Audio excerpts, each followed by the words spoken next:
хүүхдүүдээ бид өнөөдөр 11-р ангийн соёл бүлэг сэдвийн соёлын даяаршил гэсэн сэдвийн хүрээнд ярилцах болно. Бид өндөр хөгжилтэй орнуудын хэрэглээнд байгаа бүтээгдэхүүн үйлчлэгээ хэрэглэж материалыг тав тухын орчинд бүрдүүлж чадаж байгаа лээ. Хот хөдөө гэлтгүй манай иргэд гар утсыг албан болон албан бус харилцаанд олон зориултаар ашиглаж байна. Олон хүн гадаадд сурч амьдарч байна. Мөн аялаж зугаалж байгаа билээ. Бас сонирхсан асуудлын дагуу судалгаа хийж шаардлагатай тохиолдолд үр дүнг өөрийн нэрээр дэлхийн нийтэд танилцуулах боломжтой болж байна. Мөн орчин үед бидний хүүхдүүд юу чухал болох, ямар үр дагавартай болохыг мэдэхгүйгээр олон цагийг цахим орчинд өнгөрөх болсон. Тэрэд оромжлол, хэрүүл, хүчирхийлэл, гэмт хэрэг гэх мэт үсээгүй шаардлагагүй зүйлсийн талаар уншиж байна. Нийгэмд эдийн шүтлэх хандлага, зохисгүй хэрэглээ, буруу хөвшил, авилга, хулгай, дээрэм, дэлгэрэх зэрэг гаж үзүүлүүд ихсэж байна. Ийм сөрөг үйлдэлүүд манай улсын хөгжилд чөлөө тушаа болж байгаа юм. Энэ бүхэн бол зөвхөн материалын зүйлсийг хөгжлийн хойноос хөгжигдөж, оюун санааны үнэт зүйлсийн төлөвшлийг орхидуулж байгаатай холбоотой. Тэгэхээр энэ бүхнийг бид нэр одоо соёлын даяаршил гэсэн сэдвийн хүрээнд авч үзэх юм аа. Орчин үед дэлхийн улс орнууд эдийн засаг, санхүү, улс төр, хэл, соёл, техник, технологийн салбарт нэгдэн нэгтрэх үйлдвэрлэл эрчимтэй явагдаж байна. Улс орнуудын санхүү, хөрөнгөний зах зээл харилцан хамааралтай болж, нэг орны эдийн засгийн хямрал бүс нутгийн хямрал нь дэлхийд нөлөөлөх болов. Соёлын солилцоо эрчимжиж хүмүүс хормын төдөр өөр төл байгаа найзтай холбогдох, дэлхийн өнцөг болон бүрт түргэн шуухаа зорчих, мэдээллийг нэгэн зэрэг хүлээн авах боломжтой болж байна. Энэ бүхний нөлөөгөөр амьдралын уламжлалт хэм маяг, уламжлал сэтгэлгээ өөрчлөгдөж, амьдралын шинэ хэм маяг бий болж байна. Соёлуудын нэгдэн нэгтрэх үйл явц ийхүү бидний амьдрал, нийгмийг бүлдэнд хамар болов. Энэ үзэгдлийг бүлдэн соёлын даяаршил гэсэн ойлголтоор илэрхийлдэг. Соёлын даяаршил хэмээх ойлголт нь 1980-ад оны төгсгөл үеэс бий болсон бөгөөд зам харилцаа, эдийн засгийн харилцаа, мэдээлэл харилцааны хөгжлийн үндсэндээ тусгаар соёлууд дэлхийн нийгмэл соёл нэгдэн нийлэх үйл явцыг соёлын даяаршил хэмээн ойлгож болох нэ. За соёлын даяаршлын үндсэндээ дараах оч холбогдолтой байдаг. Мэдээлэл, бараа бүтээгдэхүүн, хүн хүчээ дэлхийд даяар солилцох, хамтран ажиллах, хамтдаа хөгжих боломжтой. Хоёрдугаарт нь ямар ч төрлийн мэдээллийг хоромхон зурд авах боломжтой. Чөлөөт худалдаа, олон улсын худалдаа, бизнесийн үйл ажиллагаа тэлэн хөгжих, бүтээгдэхүүний олон улсын зах зээлд борлуулах боломж.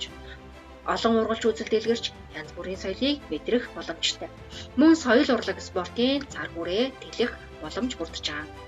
Түүх соёлын тусгал зүйлсийг сэргээх, хадгалах, хамгаалах, өндөр хөгжилтэй орнуудад суралцах, олон улсын аялал жуулчлал хүрээгээ дэлж гадаадын бүтээгдэхүүн соёлыг хэрэглэж шинэ арга технологид суралцах боломж. Үндэсний соёлын үйлдвэрлэлээр олон улсад өрсөлдөх чадварт эргээр нөлөөлөх боломж. Соёл боловсрол хариулсан олон нийтийн байгууллагын үүрэг өсөн нэмэгдэх боломж. Мөн муу муухай үзэгдэл, турамжлал, хүний эрхийн зөрчилдөд тэмцэх, хамтран ажиллах ажиллагаа сайжирч байгаа илээ. Тэгэхээр соёлын даяаршил үндсэндээ маш олон ач холбогдлыг агуулж байна. Соёлын даяаршил нь эдгээр ач холбогдолтойгоос гадна хэд хэдэн бас сөрөг талтай байдаг. Тухайлбал энэхүү даяаршиж байгаа нийгэмд тухайн улс орон соёлын өв уламжлал, үндэсний зан заншлаа хэрхэн авч үзэх вэ гэдэг асуудал чухлаар яригдаж байгаамаа.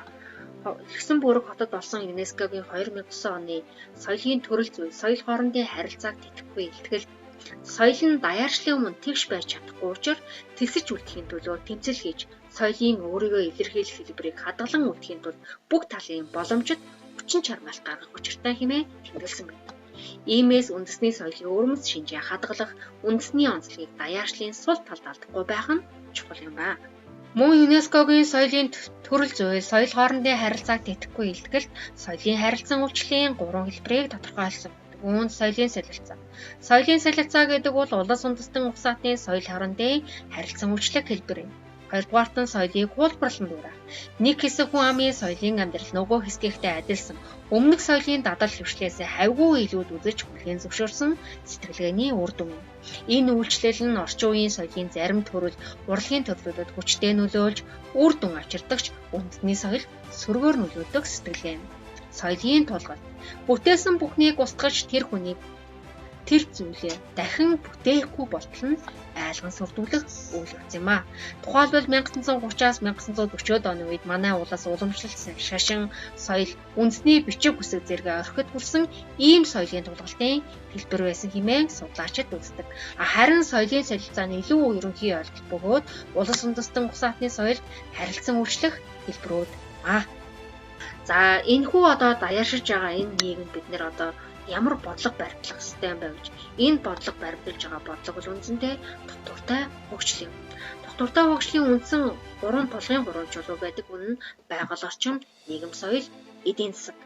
Тэгэхээр тогтвортой хөгжил гэж юу юм бэ гэвэл өнөө цагийн хэрэгцээг хангахдаа ирээдүйн хойч үеийн хэрэгцээг хангах боломжийг хязгаарлахгүй байх явдал юм а.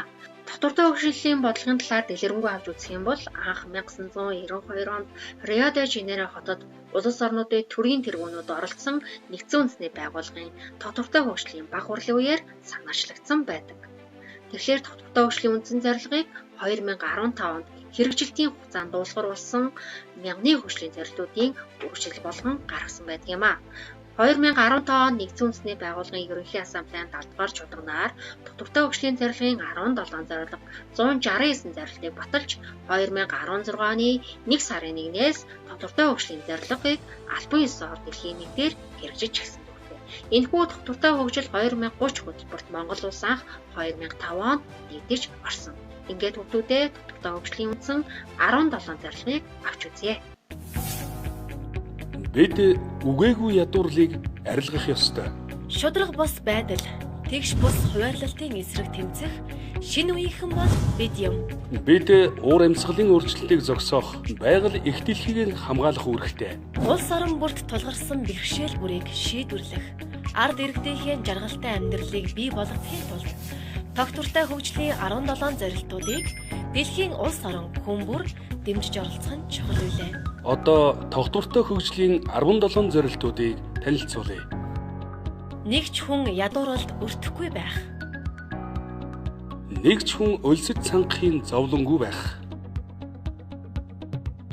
Нэг ч хүүхэд эмчлэгдэх боломжтой өвчний улмаас энддэггүй эрүүл мэндийн тусламжийг насан туршдаа авч чаддаг байх.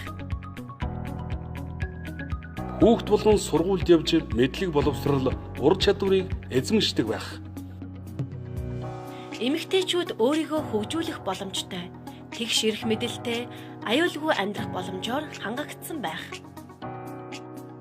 Хүн бүр гэр, сургууль, ажил дээрээ ундны цэвэр ус болон шаардлага хангасан ариун цэврийн байгууламжаар хангагдсан байх. Хүн бүр эрчим хүчний тогтвортой их үүсвэрээр хангагдсан. Бидний ашиглаж буй халаалт, гэрэлтүүлэг, эрчим хүч нь их дэлхийдээ хор хохирол учруулдаггүй байх. Эдийн засгийн хөгжил нь хүн бүрийг ажлын байраар хангахад чиглэгдсэн байх. Бидний ашиглаж буй аж үйлдвэр, дэд бүтц болон инновац нь мөнгө олохын төлөө бус. Харин бидний амьдралыг илүү сайжруулахад зориулагдсан байх. Ялгуурлан гадуурх болон туйлширсан хэлбэрийг бүрэн устгасан байх. Нутаг орон хот суурин нь аюулгүй, дэвшингүй бөгөөд иргэн бүрээ дэмждэг байх. Бид өөрсдийнхөө хэрэгжилж байгаа бүхнийг нөхөн сэргээж чаддаг. Их дэлхийгээс авсан бүхнээ эргүүлэн өгдөг байх. Уур амьсгалын өөрчлөлтийн аюул занлын эсрэг шийдвэртэйгээр зогсдог байх. Олго орхио далай тэнгисээ хайрлан хамгаалдаг байх. Ой мод ан амтан газар дэлхийгээ хайрлан хамгаалдаг байх. Хүн бүр хуулийн өмнө ижил тэгш хэрэгтэй байхаар шудраг ёсыг хуульчилсан байх. Тогтвортой хөгжлийн зорилтуудыг хүн бүрийн амьдралд бодит байдал болгохын төлөө бүх төрлийн түншлэлийн хүрээнд хамтран ажилладаг байх ёстой. Дэлхийн тогтвортой хөгжлийн төлөвлөгөөг улс орон хүн бүр хэрэгжүүлж аз жаргалтай, эв нэгдэлтэй амьдрий. Тэгэхээр тогтвортой хөгжлийн зорилго буюу уг хөтөлбөрт хувь хүний чадварыг дээшлүүлэхийг онцлон тэмдэглэсэн байдаг. Үүнд өнөөдрийн аж төрхөөс ирээдүйд нөлөөдөг гэдгийг ухаарах, нийгмийн, биологийн, соёлын олон янз байдал ба нэгдэл хүндэтгэлтэй хандах, нийгмийн шудраг ёс тэгш эрхийн зарчмыг хүндэтгэх, аливаа асуудлын шийдлийг нийгэм, соёл, эдийн засаг, байгалийн харилцан шүтэлцээнд авч үзэх. Амьдралын чанарыг дээшлүүлэхэд хувийн болон хамтын шийдвэр гаргахуйц мэдлэг чадвартай байх гэсэн 5 зүйлийг онцлон авч үзсэн байдаг. Тэгэхээр энэхүү даяаршиж байгаа цаг үед бид харилцан шүтэлцээтэй их дэлхийн зөв тогтолт хүндэтгэлтэй хандах, байгалаа нөхөн сэргээх, биологийн төрөл зүйлийг хамгаалах хөвлийг манай эрен үеийн эдийн засаг, нийгэм соёлын хөгжлийн шалгуур, улс үндэстэн, гэр бүл, хувь хүний эрхэмлэх зүйл гэдгийг тодорхой зааж өгсөн байх нэ. Өнөөдрийн хичээлээр анхаарлаа хандуулсанд баярлалаа хүүхдүүд. Дараагийн хичээлээр иргэн уулзлаа баяртай.